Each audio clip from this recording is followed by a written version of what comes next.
We can get started. I know we do have some members trying to log in, and thank you for being patient on that. To the members online, if you have anything to add to the discussion today, we should be pretty limited. What we're going to do is going to be very straightforward. Just please identify yourself online, and we'll make sure your question gets answered. For some reason, if we do have a failure in technology, you can email, you can text myself or Representative Greene directly, and we'll make sure that your information gets put before the committee. So thank you everybody for being here today. Thank you to the general public for being here today.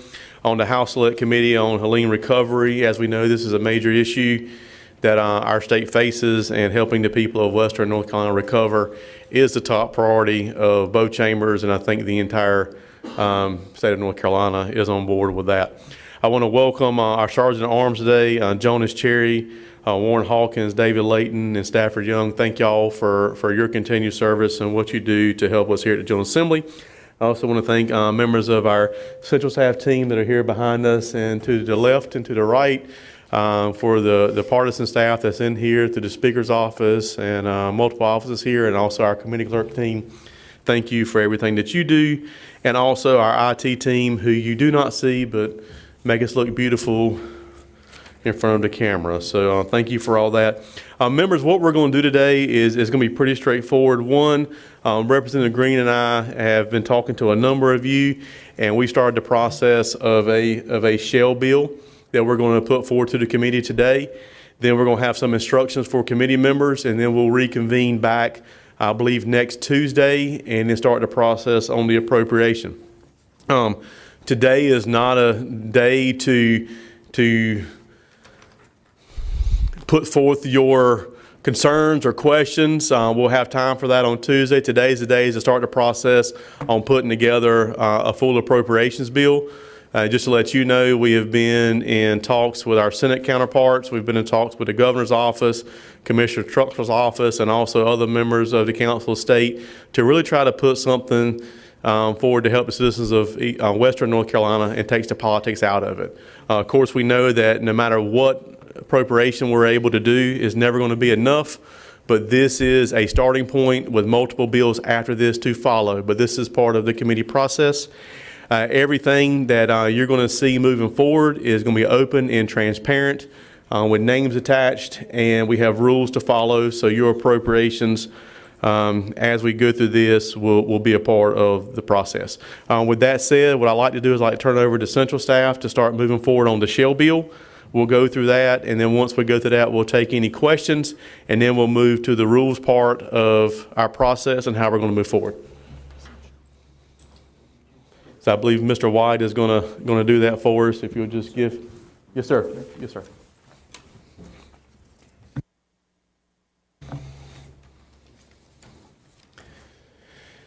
Thank you, Mr. White. The floor is yours.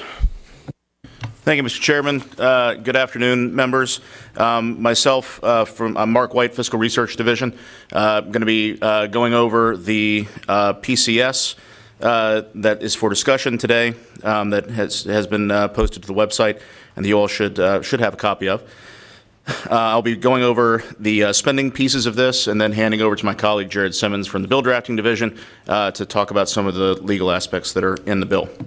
So on page 1, section 1 is the title and scope of the act, which is standard language for defining the bill and providing different definitions for agencies and other frequently used terms in Mr. White, if you would pause for a second. Sure. Members online, I want to make sure everybody has access to the PCS to make sure that you have that in front of you. If you don't, I want to be sure that it's up on the screen, and members in the committee, make sure everybody has access to the PCS. Seeing none, thank you, sir. Yes, sir. Section 2.1 is a transfer of $275 million from the State Emergency Response and Disaster Relief Fund to the Helene Fund. That brings the total amount of funding available in the Helene Fund that has not been appropriated to $500 million. And then Section 2.2 appropriates that $500 million at the top of page 2. One small technical note that will be corrected in a future version of this. It does say it's non-recurring funds for the 25-26 fiscal year. That will be corrected to be the current fiscal year. Apologies for the error there. Subsection 2.2.1 is $150 million to the Department of Commerce, the Division of Community Revitalization, for the Home Reconstruction and Repair Program. This is a program that is designed that will be CDBGDR compliant. That's Community Development Block Grant for Disaster Relief. And consistent with the Department of Housing and Urban Development's guidance for that program, so that it can receive the maximum possible reimbursement from those funds when they become available sometime later this year. Subsection 2 is $150 million to the Department of Agriculture and Consumer Services, to the Soil and Water Conservation Division for a number of purposes, including stream debris removal, stream bank stabilization, stream restoration, cropland restoration, farm road repair, and reconstruction of best management practices. It also allows for cost sharing, engineering, and technical assistance for those eligible projects. Subsection 3, there's further instruction to the department to maximize their impact and also to make full use of federal funding. Subsection 3 is $100 million to emergency management for the private road and bridge repair program in accordance with Section 2.3 of this Act. There's further guidance later in the bill, which Jared will get to in just a minute. Subsection 4 is $60 million to OSBM for repair and renovation of state facilities that have been damaged by Helene, including state parks, state forests, healthcare facilities, and other facilities, including 2 correctional institutions in Western North Carolina. And once again, federal funds shall be used to complete these projects where possible, and these funds might be used to supplement those federal dollars. Subsection 5 is $20 million to OSBM to distribute to state agencies and units of local government for debris removal for unmet needs in debris removal. This is for things that are believed to be not eligible for federal debris removal programs. The OSBM is to do this in coordination with the Governor's Recovery Office for Western North Carolina, GROW-NC, who this committee heard from last week, as well as emergency management. Subsection 6, $10 million to emergency management to provide grants to the volunteer organizations active in disasters. This is a network of nonprofit organizations and volunteer organizations in the state that partner with emergency management in various disaster projects. And so $10 million to emergency management to give grants to those organizations. Finally, subsection 7, $10 million to the Office of the State Fire Marshal to distribute grants to small and volunteer fire departments in the affected area and to purchase equipment or make capital improvements to assist with readiness for future emergency response. And I'll hand it over to Jared to go over some of the provisions in the bill. Thank you, Mark. Beginning on Section 2.3, establishes a private road, bridge, and repair and replacement program. This might look familiar to you. It's modeled after what was done for Tropical Storm Fred. It is $100 million, and it's established within the Division of Emergency Management, and they shall consult with DOT in administering this program to develop criteria and application process for these grants. If you turn the page, it talks about what these grants should be used for and how the division shall prioritize this funding. Should first be prioritized for emergency services to residential property that is occupied by the owner for more than 6 months of the calendar year, multiple residential homes, or recreation and commercial facilities. These funds can also be used for technical support for individuals and local government to comply with the no-rise certification requirements required by FEMA under the National Flood Insurance Program. To the extent that federal funding is available, they shall use federal funds instead of state funds if they do become available in subsection B, and then there will be an annual reporting requirement beginning in June 30th, 2025 and continuing until 2029 with the criteria listed before you. Part 3 begins the extension of the state of emergency, which is due to expire currently on March 1st, 2025. It's further extended to June 1st, 2025. Part 4 contains standard boilerplate provisions that you would normally see in a Disaster Recovery Act, dealing with the reversions of funds, the receipt of allocations, the remittance of those funds, contract requirements, recipient requirements, and limitations on the power of the governor.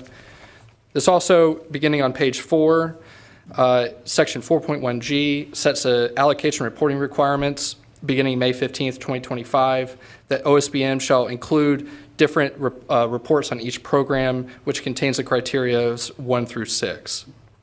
To the extent that any of these reporting requirements conflict, this reporting requirement will control. Part 5 begins the regulatory and procurement flexibility. This extends certain regulatory flexibilities from the first 3 Helene disaster recovery bills. They are listed below, beginning with Helene 1, Helene 2, and Helene 3.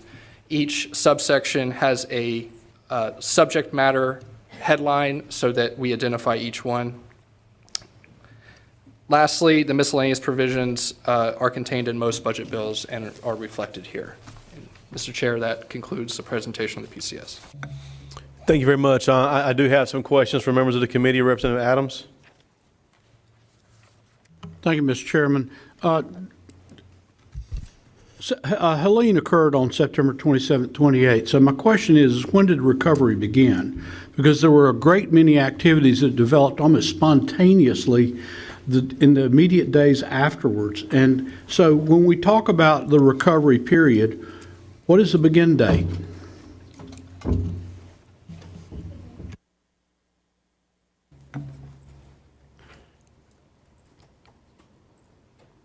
Do we have I mean, Mr. White, I think we probably have a date, but if I'm looking at a date, I would think the day the storm hit, people automatically started to recover. Follow up? Yes, sir. So if that's the case, if the recovery actually began on the 28th of September and the activities that evolved immediately after that, would they be subject to possible reimbursement for some of those activities? We can go into the detail and we can talk offline, but you have multiple different reimbursement models.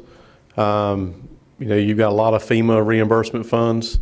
And so navigating through that, I would actually need some help from staff to sit down and navigate through exactly what you're talking about.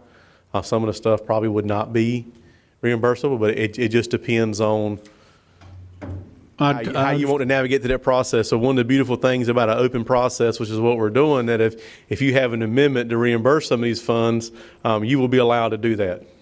Thank you. Thank you, Mr. Chairman. And Mr. White wants to chime in. Sure. And Representative, so the declaration was official from FEMA from the President on September 28th of 2024. However, the incident period began on September 25th. Per FEMA's regulations. And there are a certain number of activities that are reimbursable that are sort of pre-emergency or preparatory. But in terms of the exact details, we would need more information or need to talk with you later to see exactly what you're looking for there. Any questions from the committee? Any questions from anybody online? Representative Prather, I see you have a question. You're recognized. Yeah, thank you. Yeah, just a quick question about Part 3, the extension of the state of emergency. Are there specific things that we did previously that would then be extended by the state? So, for example, I'm thinking specifically about the extension of unemployment insurance benefits. Was that set to expire on a specific date, or was that set to expire at the end of the state of emergency? Or if we could just get information in the future about kind of what that extension would mean. Thank you, Mr. Chair. Jared Simmons, bill drafting. Yes, Representative Prather. There are certain regulatory flexibilities in the previous DR acts that expire when the state of emergency expires, and so this would impliedly extend those. We can compile those for you and get those to you. Regarding the UI, we would need to confer with staff to get that for you. And Representative Prather and I will also talk to the members of the committee, and also behind you is a bunch of interested parties and also watching online. I'm sure there'll be if it's anything like the COVID pandemic or past natural disasters, there'll be enough agencies reaching out to us about extension of deadlines period. And it frankly may be things we don't even think about. And so that's why we're going to have a lengthy period of 5 days in between now when things are turned in, so that way we can hopefully gather that. And really, as we go through the process, there'll be more as we go along. Thank you. Oh, I got 3 hands up at one time, and Brian stuck in the middle. We'll start with Representative Torbett, then I'll move to Representative Tyson. Representative Torbett. Thank you. Mr. White, you were going through the allocations and the amount given to this, that, or the other. And one of those things you touched on was funds allocated to best practices. And I lost something. Can you re-express what that money or what those funds are going to? That was the ag money. Thank you, Mr. Chair. Representative Torbett, that was a part of the agriculture piece and referred to best management practices. It's part of, it's similar language to what appeared in the proposal from the governor for one of the items that was included in the list of eligible activities for that. Follow up, Mr. Chair. The amount of money was how much for that? The total amount going to Department of Agriculture, Soil and Water Division is $150 million. And some of that would be for the best management practices? Yes, sir, that's correct. Can you explain to me or give me an idea what best management practices might be and why they would need funding for that? Sir, I think that's something we'll have to get some more detail for you on. Okay, thank you. Representative Tyson. Thank you, Mr. Chairman. What is the balance left in the assertive fund after this transfer?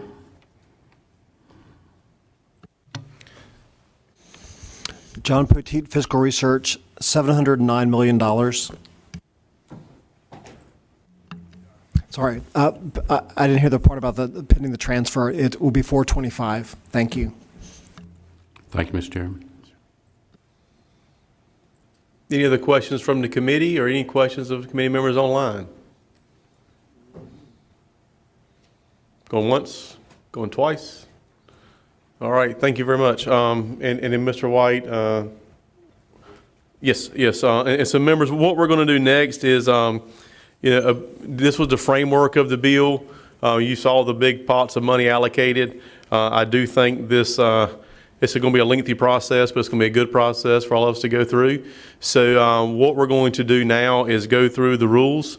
These will be, and we're happy to have a discussion on these, but what this will do will give you the parameters on if you choose to do amendments or redirect appropriations or carve out some of those funds, you will each have the opportunity to do that, and we've got some rules in place to make sure everybody stays on the same playing field. I will let you know ahead of time, and I'll remind you that these rules will be followed, the deadlines will be followed. So if you come up at 5:03 and you haven't got your stuff done, I'm sorry, there'll be other opportunities, but not for this PCS. So Mr. White, you're recognized. Thank you, Mr. Chair. So again, members, just going down the list of the rules that you should have at this point. So if amendments are offered, following rules must be met in order for the amendment to be eligible for consideration. Number one, amendments may not increase total spending beyond the amounts appropriated in the Disaster Recovery Act of 2025, Part 1, that's this PCS. Two, amendments where money is being transferred among items must clearly identify the items or programs that are being increased and decreased. Rule 3, amendments affecting spending may only be non-recurring. Rule 4, amendments that adjust any fund or reserve except for the State Emergency Response and Disaster Relief Fund and the Helene Fund are not allowed. Rule 5, amendments may not adjust prior appropriations from the SERDF, the State Emergency Response and Disaster Relief Fund, or the Helene Fund in the previous 3 Helene bills passed this fall by the General Assembly. Item 6, amendments may not include fees or other finance-related matters. Item 7, Rule 7, amendments must be germane to Helene disaster recovery. And finally, Rule 8, amendment requests must be received by the Bill Drafting Division staff by 1 p.m. on Monday, February 10th. Are there any questions from the committee on the rules and for the general public? I have requested that the PCS be put online for everybody to see, and also the rules governing the appointments, the appropriation rules be online so everyone sees. So that way you don't have to text me from the audience. Representative Greene, you recognize. Chairman Greene, excuse me. Just one question. Mr. White, these rules are pretty well modeled after what our standard appropriation rules are. Is that correct? Yes, sir, that's correct. And members, I do, I know you'll have your individual requests, and we're going to go through and look at some of the technical issues that may occur as we move along. And so I do plan on having a chair's amendment that will address some of those. So as you're going through this process, any discussions you would like to have with myself, and I'm volunteering Chairman Greene as well, we're open to have that, to work with anybody anyway to make sure everybody's voice is heard and that we do our best to handle this accordingly. Representative Tyson. Mr. Chairman, do we need to vote on the rules officially or just? No, sir. Representative Dixon, you're recognized. Thank you, Mr. Chair. Question concerning process. Are our counterparts in the Senate following this type of process, or could you give me a little bit information about how the two chambers are going to work together, or how it's going to? Yes, sir. And so I know myself and Representative Greene have had and others have had conversations with some of our Senate counterparts. I do believe they plan to file a bill today if they have not already done it. I've not looked. Of course, we want everybody on the same page and working together for the common good. But as the Speaker directed, this is a House priority, the House Select Committee, and we're going to move forward as a House to lay our priorities out as we would any other bill. Hopefully, we'll get to a good place. I feel like we will. But this will go through the appropriate process. I think you'll see, I don't know the exact committees it will go through, but I do know this committee will have the first shot of putting a bill together that will move to the floor.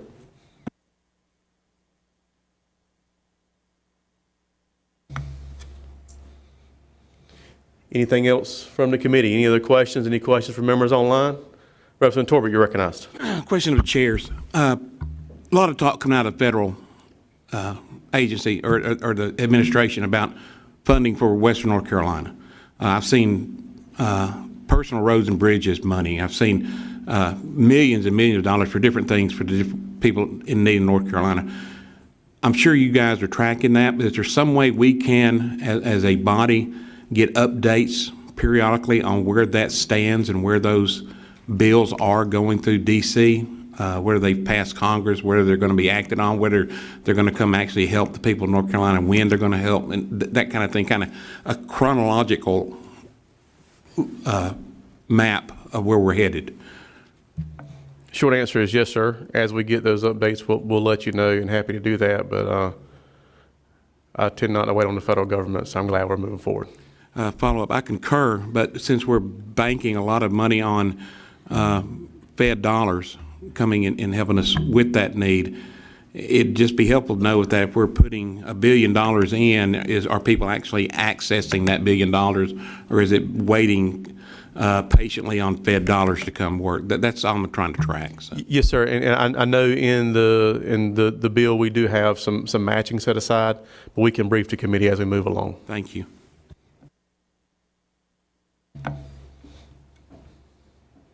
Representative Turner, anything to add? You're in the middle there. You hadn't. Anything else for the committee? Mr. White, anybody from your team, anything we need to add? All right. No, sir. Anything else for the committee? Going once, going twice. Thank y'all very much. We're adjourned.